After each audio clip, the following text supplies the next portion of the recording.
Have you ever been too hard on yourself, believing you aren't good enough or that you've failed in some way? Can true healing and happiness come from learning to love yourself? And if so, how do you start? Welcome back, everyone. In today's video, we are going to explore one of the most transformative and healing practices that often gets overlooked: self-compassion. Many of us are taught to be kind to others, but when it comes to ourselves, we can be our own harshest critics. We might believe that in order to improve, we need to push ourselves to the limit, or we might feel undeserving of love and care. But what if I told you that the key to true healing, peace, and happiness lies in learning to be kind to ourselves, in practicing self-compassion? Self-compassion is not about being indulgent or ignoring our faults. Rather, it is the practice of treating ourselves with the same kindness and understanding that we would offer a close friend going through a difficult time. It is the ability to recognize our own suffering, acknowledge it, and respond to it with care, rather than judgment. By doing so, we create a space for healing to take place, one that allows us to move forward with greater strength, wisdom, and peace. To truly understand self-compassion, let's first take a moment to reflect on how we typically treat ourselves. When we make mistakes, do we offer ourselves words of encouragement and understanding, or do we criticize ourselves, often more harshly than we would ever criticize anyone else? Do we show ourselves kindness in times of failure, or do we allow guilt, shame, and regret to take over? Many of us are conditioned to believe that self-criticism is necessary for growth, that by being hard on ourselves, we will somehow improve. However, this belief is not only untrue, it can also cause emotional harm and hinder our progress. Research has shown that self-compassion is one of the most effective ways to promote emotional well-being, resilience, and personal growth. It is a practice that encourages us to embrace our flaws, imperfections, and mistakes with open arms, rather than pushing them away or denying them. By doing so, we not only improve our relationship with ourselves, but we also create a more compassionate and understanding attitude towards others. In Buddhism, self-compassion is often linked to the practice of loving kindness, known as mito. Loving kindness is the intention to wish for the happiness and well-being of others, but it begins with wishing for our own happiness first. In order to extend love and kindness to others, we must first cultivate it within ourselves. This is why self-compassion is not selfish, but rather a foundational practice for fostering greater compassion and empathy towards others. When we learn to love ourselves, we naturally begin to treat others with more kindness, patience, and understanding. But how exactly do we cultivate self-compassion? The first step is to acknowledge our suffering, whatever it may be, without judgment or resistance. It's easy to ignore or deny our pain, especially when we feel that we shouldn't be struggling or that others have it worse. But self-compassion requires us to fully embrace our challenges, emotions, and vulnerabilities, rather than suppressing or ignoring them. This doesn't mean wallowing in self-pity or self-indulgence. Rather, it means acknowledging that suffering is a natural part of the human experience, and that it deserves to be met with care and understanding. When we acknowledge our suffering, we give ourselves permission to feel what we are feeling, whether it's sadness, anger, fear, or disappointment. We no longer need to hide or push away our emotions. Instead of reacting with judgment or self-criticism, we can respond with compassion. It's okay to feel this way. I am human, and it is natural to experience these emotions. This shift in perspective allows us to release the inner tension that arises from suppressing or denying our feelings, making space for healing and growth. Another powerful tool for cultivating self-compassion is mindful self-talk. How often do we speak to ourselves in harsh or critical ways? Our inner dialogue can be filled with negative self-judgments, comparisons, and doubts. But through mindfulness, we can become more aware of these thoughts and choose to replace them with more loving, compassionate language. For example, instead of thinking, "I'm such a failure," when something doesn't go as planned, we can choose to say, "I did my best, and it's okay to make mistakes. I am learning and growing." This simple shift in self-talk can have a profound impact on how we feel about ourselves and how we approach challenges in the future. One of the most beautiful aspects of self-compassion is that it allows us to embrace imperfection. As human beings, we are not perfect, and we are not meant to be. Our flaws, mistakes, and setbacks are part of what makes us unique and human. When we can accept our imperfections with love and understanding, we free ourselves from the pressure to be perfect. We no longer have to strive for an idealized version of ourselves. Instead, we can simply be ourselves, with all our strengths and weaknesses, and recognize that we are worthy of love and kindness just as we are. Self-compassion also involves forgiving ourselves for past mistakes. Many of us hold on to guilt, shame, and regret from the past, believing that these emotions serve as a form of penance or punishment. However, this kind of self-criticism only keeps us stuck in the past, preventing us from moving forward. True self-compassion means letting go of the weight of past mistakes and accepting that we are not defined by our actions but by our capacity for growth, healing, and change. It means recognizing that we are worthy of love and forgiveness, both from ourselves and others. The more we practice self-compassion, the more we begin to see positive changes in how we relate to ourselves and others. We become less reactive to our own imperfections and more accepting of the imperfections in those around us. We begin to let go of the need for constant validation and approval, knowing that we are enough just as we are.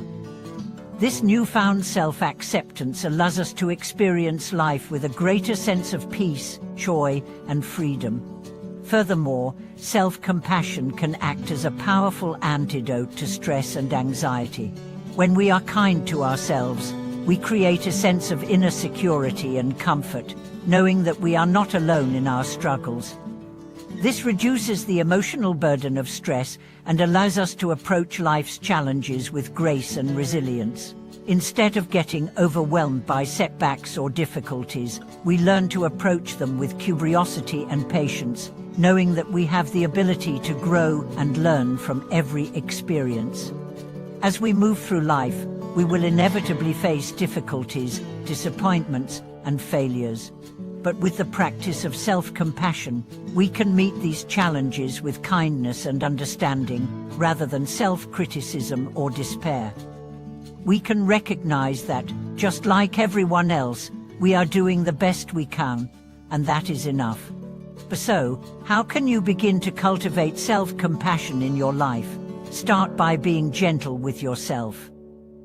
When you make mistakes, speak to yourself as you would to a friend who is struggling. Offer yourself encouragement and support, rather than judgment. Take time to nurture yourself, both physically and emotionally, and make space for self-care. Embrace your imperfections and allow yourself to experience the full range of human emotions without guilt or shame. By doing so, you will begin to unlock the healing and happiness that comes with learning to love yourself. Have you ever been too hard on yourself, believing you aren't good enough or that you've failed in some way? Can true healing and happiness come from learning to love yourself? And if so, how do you start? Welcome back to the channel. Today, we are continuing our deep exploration into the powerful and transformative practice of self-compassion. As we've already discussed, this practice is a cornerstone of true healing and emotional well-being. It's a practice that helps us move away from a life of self-criticism, shame and guilt, and toward one of kindness, acceptance, and unconditional love for ourselves. In the previous sections, we talked about how to get started with self-compassion, but today, let's take a deeper dive into how this practice can truly transform our lives on every level. In many cultures, the idea of self-love or self-compassion is often misunderstood. Some believe that loving ourselves too much is selfish or narcissistic, Others think that being compassionate with ourselves will make us complacent and prevent growth, but in reality, self-compassion is the gateway to true personal development. It's not about inflating our egos or excusing our mistakes. Rather, it's about creating a nurturing, supportive environment in our own hearts and minds that allows us to grow and evolve. Consider the following. How do you treat someone you deeply care for? If your loved one were going through a difficult time or made a mistake, would you berate them, or would you offer them kindness, understanding, and encouragement? Most likely, you would do the latter, but often, when we are faced with our own mistakes, our first instinct is to be harsh, critical, and unforgiving. The reality is that we cannot heal or grow from a place of self-criticism. Growth and healing come when we treat ourselves with the same compassion that we extend to others. It's only then that we open ourselves to true transformation. One of the most significant benefits of self-compassion is that it encourages emotional resilience. Life is filled with uppers and downs, challenges and setbacks. Without self-compassion, when things don't go as planned, we can easily fall into self-doubt and despair. We might tell ourselves that we aren't good enough or that we will never succeed. But when we practice self-compassion, we approach these moments with a sense of understanding. We accept the impermanence of our feelings and recognize that our failures do not define us. Instead of getting stuck in negative self-talk, we allow ourselves to feel the discomfort, process it, and then move forward with a renewed sense of clarity and resolve. Another powerful aspect of self-compassion is its ability to improve our relationship with imperfection. As humans, we are naturally imperfect. We make mistakes, experience failure, and fall short of our expectations. However, this doesn't make us unworthy. In fact, it makes us human. Yet, many of us struggle with perfectionism, believing that we must meet certain standards or live up to unrealistic expectations in order to be worthy of love and acceptance. Self-compassion teaches us to embrace our imperfections, to see them as opportunities for growth, and to accept that we are worthy of love regardless of our flaws.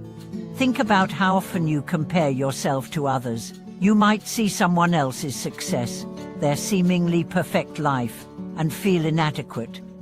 You might think that because someone else is doing better or has more than you, that somehow you are less deserving or worthy. This tendency to compare ourselves to others often stems from a lack of self-compassion. When we practice self-compassion, we stop measuring our worth based on external factors. We shift the focus inward, recognizing that our value is inherent and does not depend on the opinions or achievements of others. Self-compassion helps us to accept who we are, just as we are, and this acceptance is the foundation of inner peace and happiness. An essential part of this process is recognizing that self-compassion is not a one-time practice, but an ongoing journey. It's not something that we do once and then forget about. It's a habit that we build into our daily lives. Every time we face a challenge, experience a setback, or feel negative emotions, we have the opportunity to respond with kindness and understanding. The more we practice, the more natural it becomes. Over time, self-compassion becomes a way of life, a lens through which we see ourselves and the world. One of the most powerful ways to cultivate self-compassion is through self-reflection. In moments of difficulty, instead of rushing to judgment or criticism, we can pause and reflect. What am I feeling? Why am I feeling this way? What do I need right now to care for myself?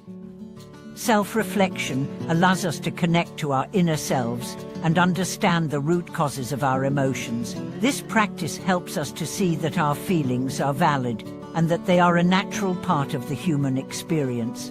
By acknowledging and validating our emotions, we create space for healing to occur. Another vital component of self-compassion is setting healthy boundaries. Sometimes we struggle to practice self-compassion because we are constantly giving to others and neglecting our own needs. We might feel guilty about taking time for ourselves or setting limits on what we are willing to do for others. However, true compassion for ourselves involves setting boundaries that protect our well-being. This doesn't mean that we stop caring for others or become selfish. It simply means that we recognize our limits and honor them. By setting boundaries, we create a sense of balance and respect for ourselves, which enables us to give to others more fully and from a place of inner strength. Through the practice of self-compassion, we also learn to forgive ourselves. This is one of the most healing aspects of the practice.